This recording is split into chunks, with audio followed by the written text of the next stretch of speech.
సమశత్రౌ చ మిత్రే చ తథా మానాపమానయోః శీతోష్ణసుఖదుఃఖేషు సమస్సంగ వివర్జితః తుల్యనిందాస్థితుర్మౌని సంతుష్టో ఏన కేనచిత్ అనికేతస్థిరమతిః భక్తిమాన్ మే ప్రియో నరః.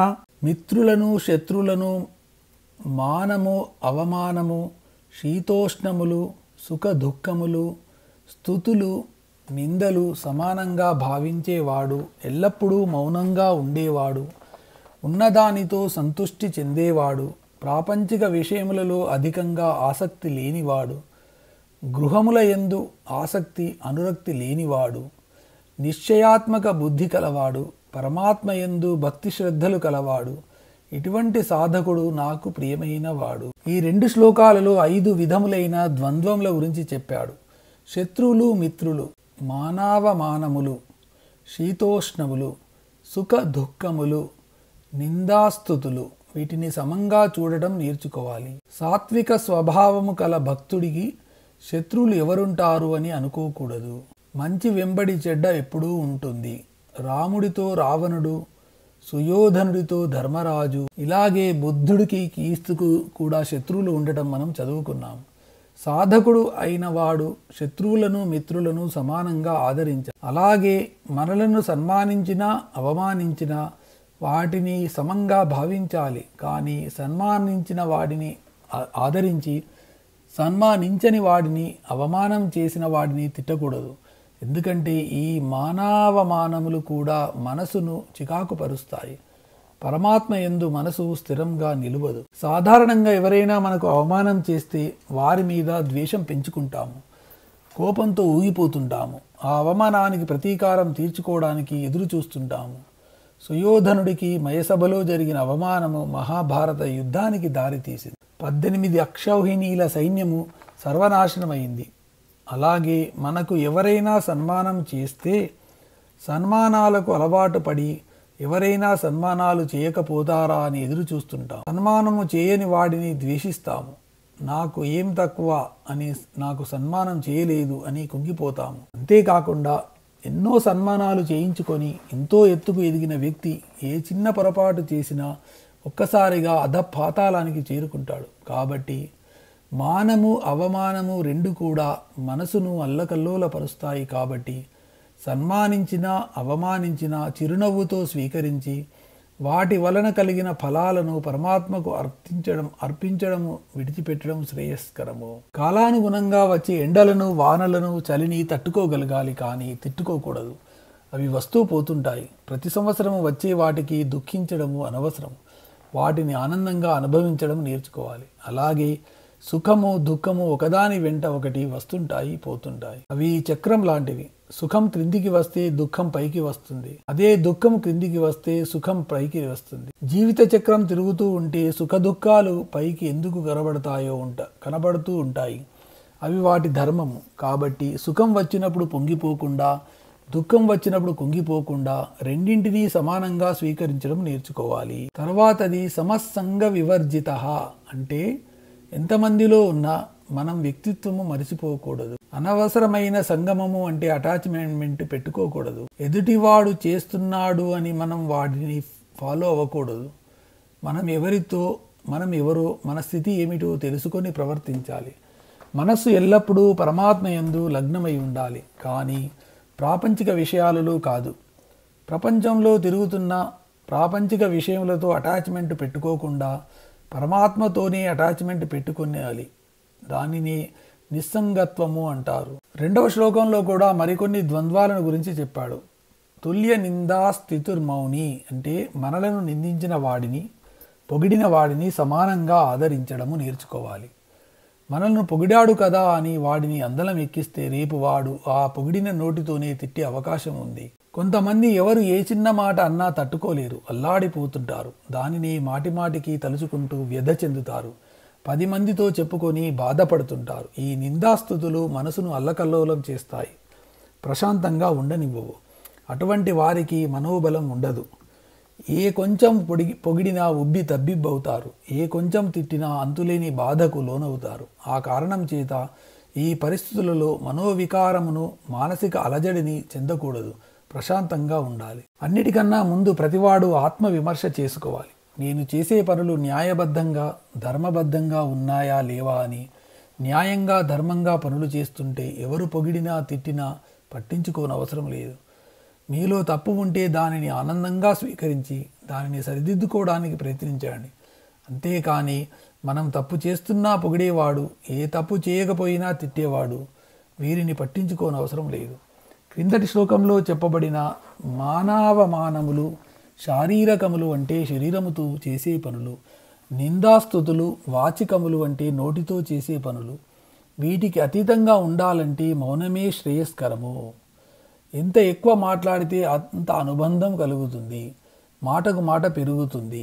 అనవసరమైన వాగ్వివాదాలకు దారి తీస్తుంది. కాబట్టి పైకి అవసరమైనంతే వరకే మాట్లాడుతూ లోపల పరమాత్మను స్మరించుకోవడము శ్రేయస్కరము. సంతుష్టో ఏన కేనచిత్ అంటే దొరికిన దానితో, ఉన్నదానితో, పరమాత్మ ఇచ్చిన దానితో తృప్తిపడి సుఖంగా జీవించడము. దాని అర్థము లేని దాని కొరకు పాకులాడకూడదు. ఉన్నదానితో తృప్తి చెందాలి. ఎందుకంటే తృప్తి అనేది మానవ జీవితంలో అత్యంత ముఖ్యమైన లక్షణము. అంతేకాని నాకు అది ఉంటేనే తృప్తిగా ఉంటుంది, దీనితో నాకు తృప్తి కలగదు, నాకు అదే కావాలి అని అనకూడదు. ఎందుకంటే ఏది కావాలో, ఏది దొరికిన తర్వాత దానితో కూడా తృప్తి కలగదు. ఇంకోటి కావాలనిపిస్తుంది, అది దొరికితే మరొకటి. దీనికంతటికీ మూలము తృప్తి లేకపోవడము, ఉన్నదానితో తృప్తి చెందకపోవడము. తృప్తి లేని వాడికి జీవితంలో సుఖ సంతోషాలు ఉండేవి కాదు. ఎప్పుడూ ఏదో కావాలని బాధపడుతుంటాడు. కాబట్టి ఉన్నదానితో తృప్తి చెందాలని పరమాత్మ బోధ. అనికేతః అంటే ఉన్న ఇల్లు వదిలిపెట్టి చెట్టు క్రింద కాపురం పెట్టమని కాదు. ఇంటి మీద అనవసరమైన ఆసక్తి పెంచుకోవద్దని అర్థము. కొంతమందికి తమ ఇల్లు అంటే వల్లమాలిన మమకారము. ఎప్పుడూ ఏవేవి మరమ్మతులు చేయిస్తూనే ఉంటారు. ఏమాత్రం చిన్న పగులు కనిపించినా విలవిలలాడిపోతారు. ఆ ఇంట్లో ఉండేది నలుగురు అయినా 100 పడక గదుల ఇల్లు కట్టుకుంటారు. మరికొందరు ఒక ఇంటితో తృప్తిపడరు. ఊరికో ఇల్లు కడతారు, లేక కొంటారు. వాటిని అద్దెలకు ఇస్తారు. అద్దె రాకపోతే ఇల్లు ఖాళీ చేయకపోయినా కోర్టుల చుట్టూ తిరుగుతారు. కాబట్టి అవసరమైనంత వరకే ఇంటిని ఏర్పరచుకోవాలి. ఆ ఇంటిని శుభ్రంగా ఉంచుకోవాలి. ఆ ఇంటి మీద అనవసరమైన ఆసక్తి, అనురాగము, బంధము పెంచుకోకూడదు. ఇవన్నీ ఈశ్వరునికి చెందినవి. నేను కేవలం అనుభవిస్తున్నాను అనే భావనతో ఉండాలి అని పరమాత్మ బోధిస్తున్నాడు. స్థిరమతి అంటే ఎల్లప్పుడూ మనసు, బుద్ధి స్థిరంగా ఉంచుకోవాలి. ఒక నిర్ణయం తీసుకుంటే దానికి కట్టుబడి ఉండాలి. ఏదో ఒక ఇష్టదేవతను పూజించాలి. ఒకే గురువును సేవించాలి. ఒకే పరంపరను అనుసరించాలి. అంతేకాని మనకి ఇష్టం వచ్చినట్టు ఒక దేవత ఇష్టం లేనప్పుడు, మన కోరికలు తీరనప్పుడు మరొక దేవత, ఇలా స్థిరత్వం లేకుండా ఉండకూడదు. కాబట్టి బయట ప్రపంచంలో తిరిగేటప్పుడు కానీ, పూజలు, భగవతారాధన చేసేటప్పుడు కానీ స్థిరమైన బుద్ధి కలిగి ఉండాలి. చంచలత్వం పనికిరాదు. ఈ చంచలత్వం పోయి స్థిరత్వం రావాలంటే మన మనస్సును అటు ఇటు పోనీయకుండా ఆత్మలో లగ్నం చేయాలి. అప్పుడే స్థిరత్వము కలుగుతుంది. కాబట్టి బయట ప్రపంచంలో ఏ వృత్తి, ఏ పని చేస్తున్నా మనసు మాత్రము పరమాత్మ యందు లగ్నం చేయాలి. అప్పుడే మనసు నిర్మలంగా, ప్రశాంతంగా ఉంటుంది. ఇవన్నీ కూడా సరే అంటే విశ్వంలోని నరులందరికీ వర్తిస్తుంది అని పరమాత్మ బోధించాడు. ఈ అధ్యాయంలో అంటే భక్తి యోగంలో భక్తుల గురించి, వారికి ఉండవలసిన లక్షణముల గురించి వివరించాడు. వాటిని ఒకసారి పరిశీలిద్దాం. ఎవరినీ ద్వేషించకూడదు. 2 అందరితో స్నేహంగా ఉండాలి. 3 అతి మమకారము పనికిరాదు. 4 అహంకారము అసలు పనికిరాదు. 5 అందరి పట్ల కరుణ, దయ కలిగి ఉండాలి. 6 సుఖ దుఃఖములు సమంగా చూడాలి. 7 అన్ని సందర్భములలో ఓర్పు కలిగి ఉండాలి. 8 ఎప్పుడూ సంతోషంగా, సంతుష్టిగా ఉండాలి. 9 మనసును అదుపులో ఉంచుకోవాలి. 10 చంచల స్వభావము కాకుండా దృఢమైన నిశ్చయము కలిగి ఉండాలి. 11 మనసును, బుద్ధిని ఆత్మలో ఉంచాలి. 12 భయం అనేది వదిలిపెట్టాలి. తాను ఎవరికీ భయపడకూడదు, ఇతరులను భయపెట్టకూడదు. 13 కోపం వదిలిపెట్టాలి. ఎక్కువ ఆనందము, ఎక్కువగా భయపడకూడదు. 14 దేని మీద ఎక్కువగా మమకారము, ఆపేక్ష కలిగి ఉండకూడదు. 15 ఎల్లప్పుడూ శరీరమును, మనసును శుభ్రంగా ఉంచుకోవాలి. 16 ప్రతి కార్యమును శ్రద్ధతో, సమర్థతతో చేయాలి. చేయవలసి వచ్చిందే అని చేయకూడదు. 17 దేని మీద అత్యధికమైన ప్రేమ పక్షపాతము చూపకుండా తటస్థంగా ఉండాలి. 18 మనసును ప్రశాంతంగా ఉంచుకోవాలి. ఏ వ్యాకులత చెందకూడదు. 19 ఏ పని చేసినా ఫలితం ఆశించకుండా చేయాలి. ఆ ఫలితను పరమాత్మకు అర్పించాలి. 20 తనకు సుఖం కలిగినప్పుడు పొంగిపోయి నా అంతవాడు లేడనకూడదు. 21 ఇతరుల మీద ఎట్టి పరిస్థితుల మీద అసూయ పడకూడదు, ద్వేషించకూడదు. 22 అన్ని కాలాలలోనూ చిరునవ్వుతూ ఉండాలి, ఏడుస్తూ ఉండకూడదు. 23 కోరికలను అదుపులో ఉంచుకోవాలి, కోరికలను వదిలిపెడితే మరీ మంచిది. 24 శుభం అశుభం రెండింటినీ సమానంగా అనుభవించాలి. 25 శత్రువులను మిత్రులను సమానంగా ఆదరించాలి. 26 మానము అవమానము రెండింటినీ చిరునవ్వుతో భరించాలి. ఒకప్పుడు పొంగిపోవడము మరుక్షణము కుంగిపోవడము పనికిరాదు. 27 అనవసరమైన విషయాలలో ఆసక్తిని వదిలిపెట్టాలి. 29 కాలానుగుణంగా వచ్చే ఎండ చలి వర్షము వీటిని సమత్వ భావంతో భరించాలి. 30 ఎవరు మనలను నిందించినా పొగిడినా చిరునవ్వుతో స్వీకరించాలి, కానీ ఎగిరి గంతేయకూడదు, కిందపడి దొరలకూడదు. 31 సాధ్యమైనంత వరకు మౌనంగా ఉండటం నేర్చుకోవాలి, గడగడ వాగకూడదు. 32 ఏది దొరికితే దానితో తృప్తి చెందాలి, లేని దాని కోసం పాకులాడకూడదు. 33 ఉన్న ఇంటిని శుభ్రంగా ఉంచుకోవాలి, ఇంకా పెద్ద ఇల్లు లేదని బాధపడకూడదు. ఇదంతా భగవంతుని ప్రసాదము, నేనే కేవలం అనుభవిస్తున్నాను అనే భావన కలిగి ఉండాలి. 34 ఎల్లప్పుడూ స్థిరమైన బుద్ధి కలిగి ఉండాలి, చంచలత్వము పనికిరాదు. 35 ఈ అనంత విశ్వానికి అధిపతి అయిన పరమాత్మ ఎడల భక్తి కలిగి ఉండాలి. ఇవి కేవలం భక్తులకే కాదు, సాధారణ మానవులు కూడా ఆచరించవలసిన లక్షణములు. భక్తులు ప్రతిరోజు పరమాత్మను పూజిస్తారు, దానికి పత్రము పుష్పము ఫలము తోయము సరిపోతాయి అని చెప్పాడు పరమాత్మ. శంకరాచార్యుల వారు భక్తుడు భగవంతునికి ఏ పుష్పాలతో పూజించాలి అనే విషయం ఒక శ్లోకంలో చెప్పాడు. అహింసా ప్రథమం పుష్పం పుష్పమంద్రియ నిగ్రహ సర్వభూత దయా పుష్పం క్షమా పుష్పం విశేషతే శాంతి పుష్టం తపః పుష్ట ధ్యాన పుష్టం తథైవచ సత్యమష్టవిధం పుష్టం విష్ణో ప్రతికి ప్రీతకరం భవేత్. అహింస, ఇంద్రియ నిగ్రహము, సర్వభూత దయ, క్షమ, శాంతి, తపస్సు, ధ్యానము, సత్యము ఈ 8 పుష్పములతో మనం పరమాత్మను పూజించాలి అని అన్నాడు. కాబట్టి మనం వీటిలో కొన్ని పుష్పాలు సంపాదించినప్పటికీ ఆ పుష్పాలతోనే పరమాత్మను పూజించడానికి ప్రయత్నం చేద్దాం. ఏతు ధర్మ్యామృతమిదం యథోక్తం పర్యుపాసతే శ్రద్ధానామత్పరమాః భక్తాస్తేతీవ మే ప్రియాః. ఓం తత్సదితి శ్రీమద్భగవద్గీతాసు ఉపనిషత్సు బ్రహ్మవిద్యాయాం యోగశాస్త్రే శ్రీకృష్ణార్జున సంవాదే భక్తియోగో నామ 12వ అర్జున, ఎవరైతే శ్రద్ధాభక్తులతో పైన చెప్పబడిన లక్షణములతో నన్ను సేవిస్తారో, నాయందు శ్రద్ధ భక్తి కలిగి ఉంటారో, నన్నే పరమగతిగా నమ్ముతారో, అమృతముతో సమానమైన భాగవత ధర్మమును పైన చెప్పబడిన విధంగా అనుసరిస్తారో వారే నాకు భక్తులు, ఇష్టులు. ఈ శ్లోకము ఈ అధ్యాయానికి ముగింపు, ఫలశ్రుతి. ఈ అధ్యాయంలో చెప్పబడిన లక్షణములు కలిగిన భక్తుడు పొందే ఫలితములను గురించి చెప్పాడు పరమాత్మ. వారు అత్యంత ప్రీతిపాత్రులు అవుతారు.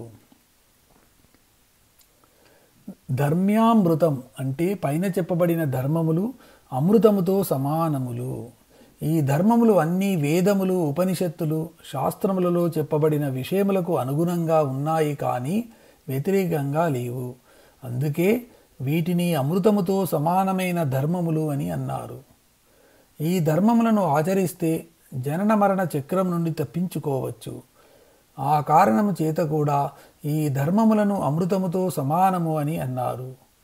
ఈ ధర్మములను ఆచరించిన ఎవరు మృత్యువుకు భయపడడు. ఈ ధర్మములను ఎలా ఆచరించాలి అంటే యథోక్తం అంటే చెప్పినది చెప్పినట్టు ఎటువంటి మార్పులు చేర్పులు లేకుండా ఆచరించాలి. అలా కాదండి ఇలా చేస్తే ఎలా ఉంటుంది అనే కుశంకలు లేవదీయకూడదు. చెప్పినది చెప్పినట్టు చేయాలి. కాకపోతే అన్నీ అందరూ ఆచరించలేరు కాబట్టి ఎవరి శక్తి సామర్థ్యాలను బట్టి వారు ఆచరిస్తే దానికి తగిన ఫలితం తప్పకుండా లభిస్తుంది. కాకపోతే ఇవన్నీ భక్తి శ్రద్ధలతో ఆచరించాలి. అప్పుడే పైన చెప్పబడిన ఫలితమును దక్కుతాయి అని చెప్పాడు పరమాత్మ. అంతేకాదు మత్పరహ అనే పదం కూడా వాడాడు. అంటే నన్నే పరమావధిగా నమ్మిన వారే నా భక్తులు అంటూ. తే అతీవ మే ప్రియాహ అంటే ఈ ధర్మములు ఆచరించిన వారు, నన్నే పరమావధిగా నమ్మిన వారు నాకు అత్యంత ప్రియులు అని అన్నాడు కృష్ణుడు. గీతలో పూర్తిగా భక్తి, శ్రద్ధ ఈ రెండు పదాలు ఎక్కువగా వాడబడ్డాయి. సద్గురు సాయిబాబా కూడా శ్రద్ధ, సహనం గురించి చెప్పాడు. మనము దైనందిన జీవితంలో కూడా శ్రద్ధ పెట్టకుండా, సహనం లేకుండా ఏ పని చేసినా ఆ పని సఫలం కాదు. శ్రద్ధతో చదివే విద్యార్థిని, ఉపాధ్యాయుడు, సాటి విద్యార్థులు గౌరవిస్తారు. శ్రద్ధతో, ఓర్పుతో పనిచేసే కార్మికుడిని కానీ, ఉద్యోగిని కానీ, అధికారిని కానీ యజమాని ఎక్కువగా గౌరవిస్తాడు. ఆ గౌరవమే అమృతముతో సమానము. కాబట్టి ఏ పని చేసినా శ్రద్ధ, భక్తి ముఖ్యము. అదే ఈ శ్లోకంలో చెప్పాడు పరమాత్మ. ఉపనిషత్తుల యొక్క, బ్రహ్మ విద్య యొక్క, యోగశాస్త్రం యొక్క సారమైన భగవద్గీతలో భక్తి యోగము అను 12వ అధ్యాయము సంపూర్ణము.